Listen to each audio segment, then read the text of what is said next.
Welcome to the MICK Show, where I give you a laid-back look at the lives and businesses of today's most well-respected creatives. You'll learn key life lessons from culture's most prominent personalities, musicians, actors, athletes, and CEOs.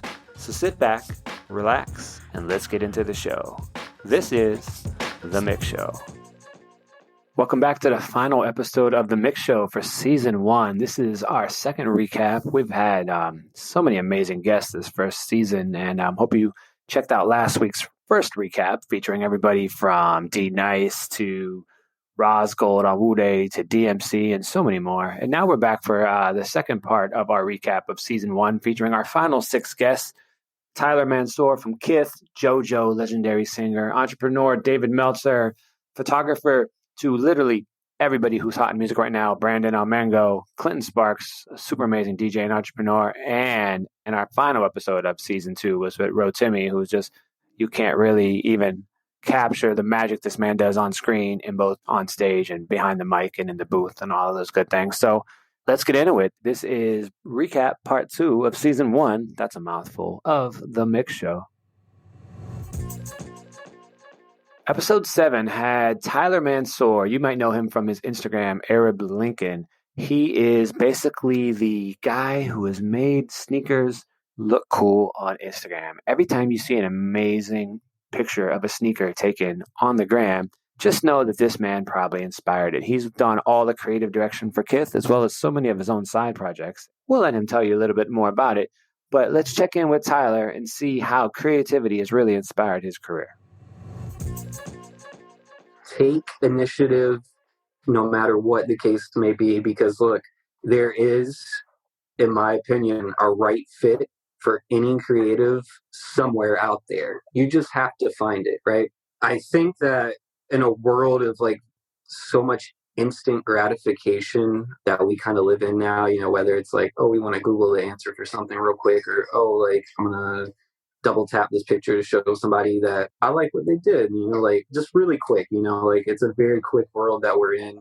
I think that there's been sort of a disconnect as far as like putting that legwork in and really grinding and taking like the self-initiative to things. And I think that you got to put the legwork in, right? But you also need to take the self-initiative too. And the stars will align at some point. I truly believe it. It's just like when they do align, will you be prepared to take flight? Right. You got to be ready for it. So taking the self-initiative, just being prepared. And like one of the biggest things too for me is just don't let a no make you feel any less about like what you're trying to do and what you believe in, right? Just truly believe like what your mission is the mission that you should be on, because it probably is, and go for it. I don't think anybody isn't like guilty of it, of just like making an excuse to like put something off. Like I know I am, even to this day, like there are things that I'm like, fuck, like I really should be doing this. I'll just find like a little small excuse and be like, oh, I'll get to it later. But you got to grind and believe in yourself. Consistency is key. I get it more than I ever did. You know, it's like, yeah, you could come out with like one smash hit, right?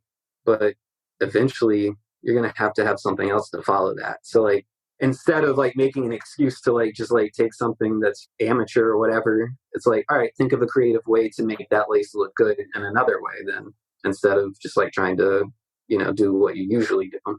But yeah, consistency, super key. All right, this next episode features a legendary star, a legendary singer. She's been in the game for, my God, 15, 20 years it seems, but she's still so young. I don't even understand how that's possible. Jojo has overcome so many interesting things and still had hit after hit after hit over all these years. She did the official theme song for the Biden-Harris campaign, and she's a Celtics fan just like me. So let's check in with Jojo.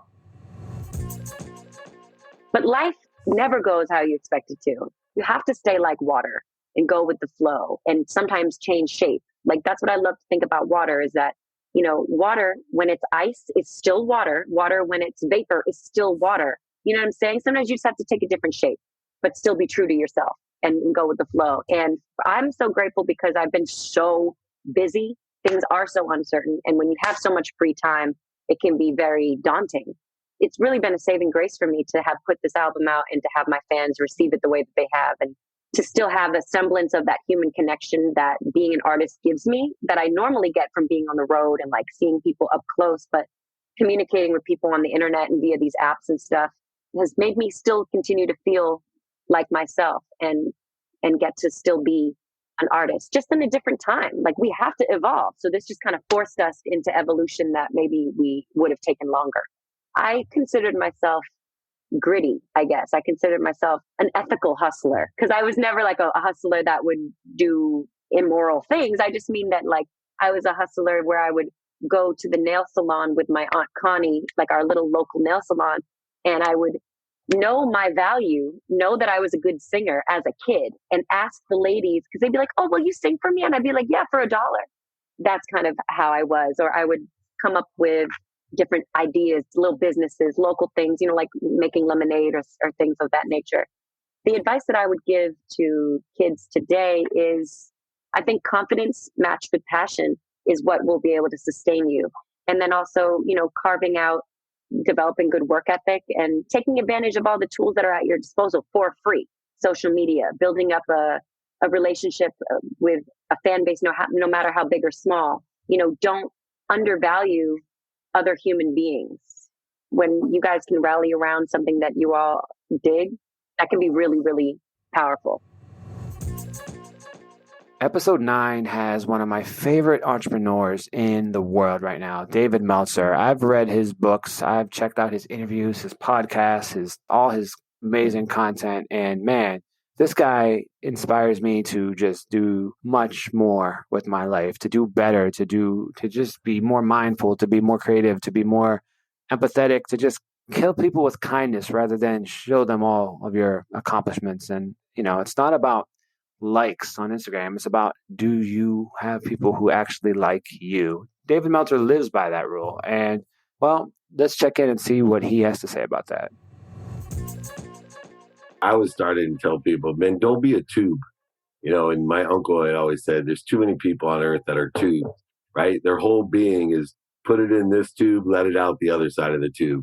That's their whole existence. And a lot of times when we get into accelerated change and uncertainty and things change very quickly for us, we become tubes and we forget people are out there living. And you can go ahead and, you know, figure out, take inventory of your values, figure out what you do control. You can't control everything. So I always focus in on what my mindset is, what I do control. Number one thing is I control that mindset. I can love to take out the trash. Bring it on. Try me. 2, I can control what I feel. I control my heart set. So you cannot make me feel bad. You know, having 3 teenage daughters besides that gorgeous boy, Miles, you know, you learn how your feelings can get hurt. You know, it's not just millennials, man. These teenage girls hurt each other. Feels like nobody can hurt your feelings. You allow that to happen, right? I control what I feel. I control what I see and think and hear and do, especially here. So inundate yourself with the right people, the right ideas, think the right things, say the right things, do the right things, hear the right things, and feel the right things. And guess what comes into your life? Exactly what you just stated. All the right things. Better dad, better business person, better friend. And when you're a better friend, you have more friends. When you're a better dad, your kids love you. When you're a better spouse, your spouse loves you. Whatever it is, you be better. You learn to love you, more people will love you. I promise. So when I have a negative thought or I hear someone say something negative, a judgment, a condition, something that separates us, I sometimes just say out loud, cancel. I don't want any negative inputs. The way our body, mind, and soul work, the way the conscious, subconscious, and unconscious work, is we get 10,000 thoughts a day, 10,000 new thoughts a day. And you want to keep those pure, just like a good database. Good data in, good data out. So by controlling that, if I got bad data coming in, some negative thought, I can't do this, or, oh no, you know, the economy's going to go, blah, blah, cancel. It cancels out worry, because why? I want only positive thoughts in the 40,000 of the same thoughts I have in my subconscious mind, so that those are regenerating even when I'm sleeping, so that my energy carries. There's a reason why you notice some people think, say, and do all the right things. We've met them, especially in Ohio. Kind, nice, good people, but they are attracting shit in their life all the time. And then you meet some a-hole and you're like, why the heck this guy got a beautiful family, tons of money, super happy and healthy, and this poor woman over here, she does all the great things, go to church every Sunday, she helps out, feeds the kids. I will tell you why. because she's carrying the energy. It has nothing to do. It's quantum in your nature. And if you want to shift your energy, you got to control the negativity and allow only the positivity to come through you. So cancel out all negative thoughts. Don't listen to BS. Don't allow yourself to participate in negative energy. Just cancel it, cancel it, cancel it. Episode 10 features Brandon Almengo, man. His story is crazy. Like, he took a flight to LA, got screwed over by somebody he was supposed to take pictures of, and ended up almost wanting to go home. His career would have never started except for a chance encounter that literally changed his entire life. He shot covers for MAXIM. Big shout out to our partners, MAXIM Magazine, as well.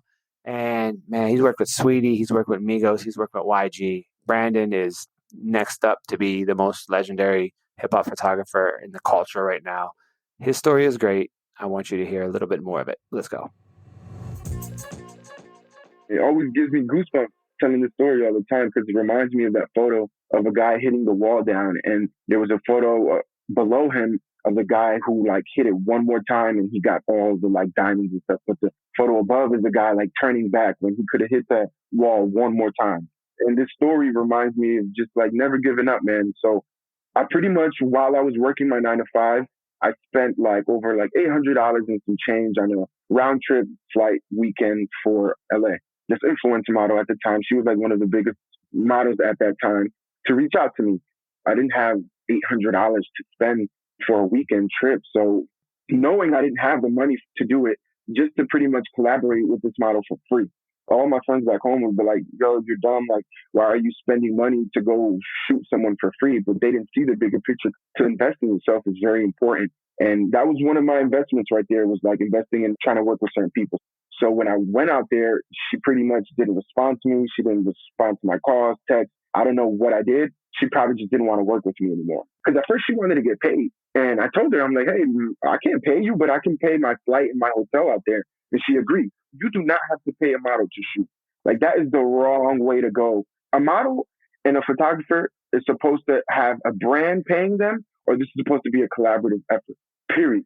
But when I found out that she just wasn't responding, I pretty much was devastated. I was in that hotel room breaking everything down. Like, I broke down. I was on my knees crying. I was like breaking shit in the hotel. I was like, maybe what I'm doing is just like wrong. Maybe being more from where I'm from, you only fucking working a 9 to 5.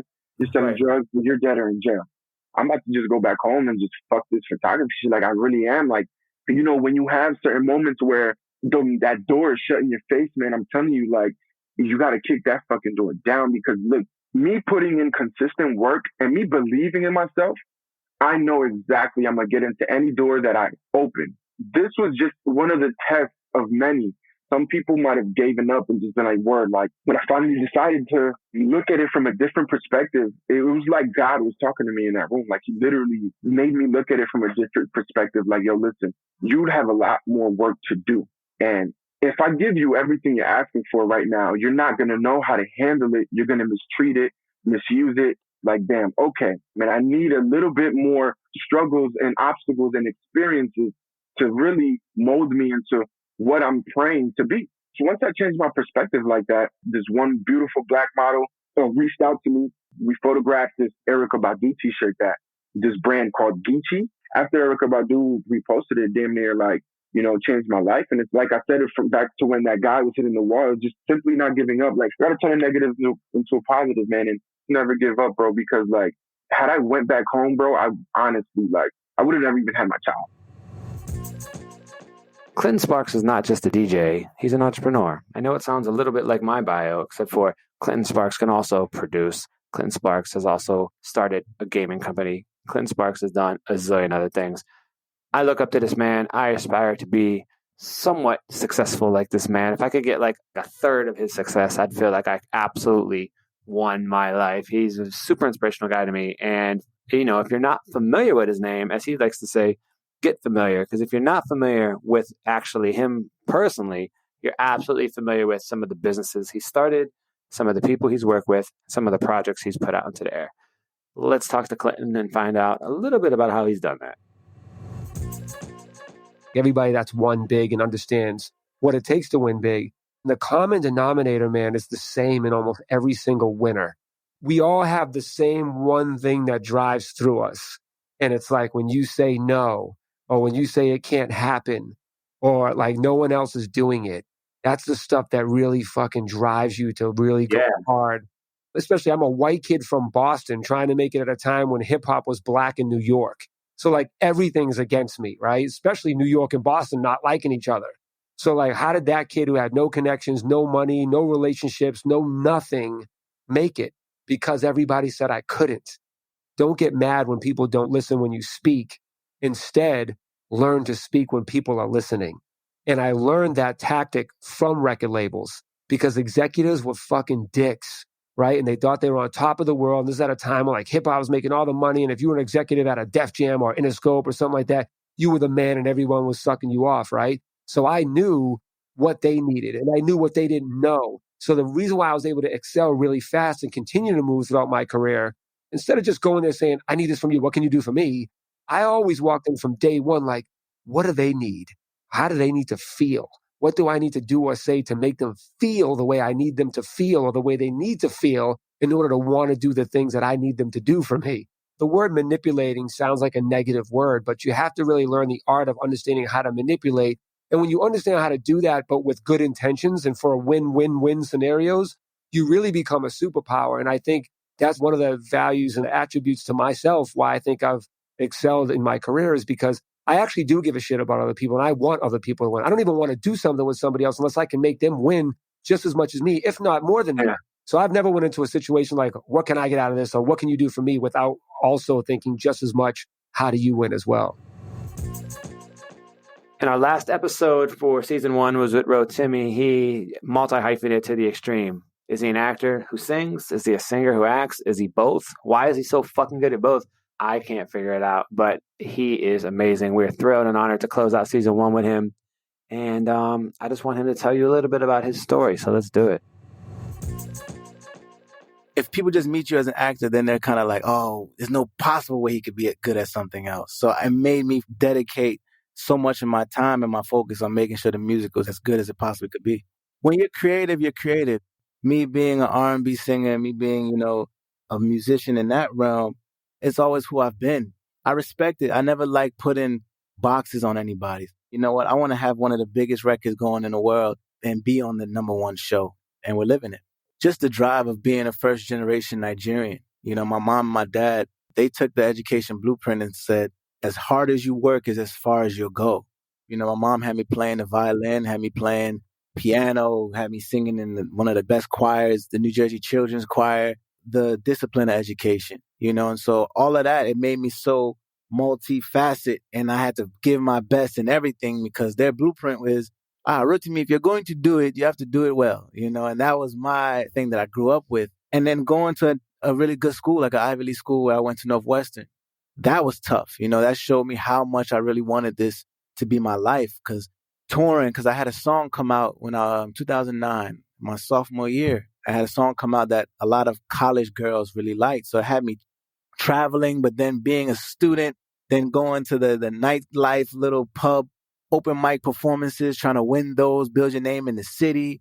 So all of those things kind of just added to like the drive and like always doing multiple things at one time. So everything was always music and just the arts first. It becomes your identity. And that's such an age where like you're growing and figuring out who you are as a man. Okay, do your homework. All right, cool. You got a little show tonight. Cool. All right, after that, you got to go meet with the DJ to play the record. Cool. Now tomorrow we're going to take the train to go to the radio station. So it was always that hustle. Because if I don't do it, right, somebody else is going to do it, and totally. I used to sneak into the music department's state-of-the-art $1 million studio at like 11:30 at night and record my mixtape and at that time until 4 a.m. And then I got a midterm at 8:30, so it was that drive that started me, man. And I don't regret it at all.